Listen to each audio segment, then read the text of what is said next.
வாழ்க வையகம், வாழ்க வையகம், வாழ்க வளமுடன். இன்றைய நாள் அனைவருக்கும் இனிய நாளாக அமையட்டும். அருள் தந்தை வேதாத்திரி மகரிஷி ஐயா அவர்களின் நாள் ஒரு கவியாக தினம் ஒரு கவியை பாற்று வருகின்றோம். அந்த வகையில் இன்றைய கவியாக இச்சையை ஒழிக்க முடியாது என்ற கவியை பார்ப்போம். விருப்பத்தை ஒழித்துவிட முயல வேண்டாம். வெறுப்பை ஒழித்தால் அதுவே மேன்மை நல்கும். விருப்பமே சீவனது இயக்கச் சான்று. வெறுப்பு அறிவின் குறைவிலக்கம் அடி. விருப்பத்தை ஒழித்துவிட்டால் வாழ்வு ஏது? விளைவறிந்து முறையோடு அளவாய் கொள்ளும். விருப்பமே வாழ்வின் வளமாகும் சிற்பி. விருப்பம் அளந்தே விரும்பி வெறுப்பொழிப்பீர்.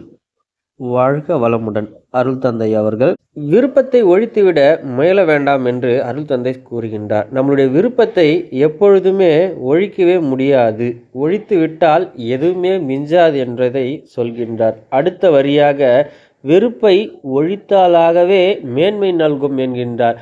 பிறர் மீது கொள்வோம் வெறுப்பையும் பிறர் பொருள் மீது கிடைக்கும் புலன்கவர்ச்சியும் அதிகமாக இயற்கையில் ஏற்படுகின்ற நம்முடன் இருக்கக்கூடிய தீய செயல்களை வெறுப்பை ஒழித்தாலே மேன்மை நல்கும் என்கின்றார் அருள் தந்தை அவர்கள்.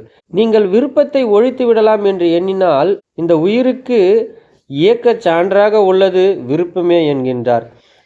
வெறுப்பு என்பது அறிவினுடைய குறைதான்.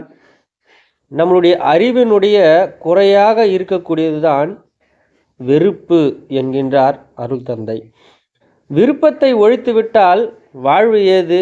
நம்மளுடைய விருப்பமே ஒரு வாழ்வாக இயங்கிக் கொண்டு இருக்கின்றது. அந்த விருப்பத்தை நாம் ஒழிக்கக்கூடாது, சீரமைத்து கொள்ள வேண்டும் என்கின்றார். விளைவறிந்து முறையோடு அளவாய் கொள்க. மகரிஷி அவர்கள் 5 அளவுமுறை என்று சொல்லியிருப்பார்கள். உணவு, உறக்கம், உழைப்பு, உடலுறவு, எண்ணம். இந்த 5 அளவுமுறை கடைபிடித்தால் நம் வாழ்வில் எப்பொழுதுமே வெற்றி வளமாக இருக்கும் என்கின்றார்.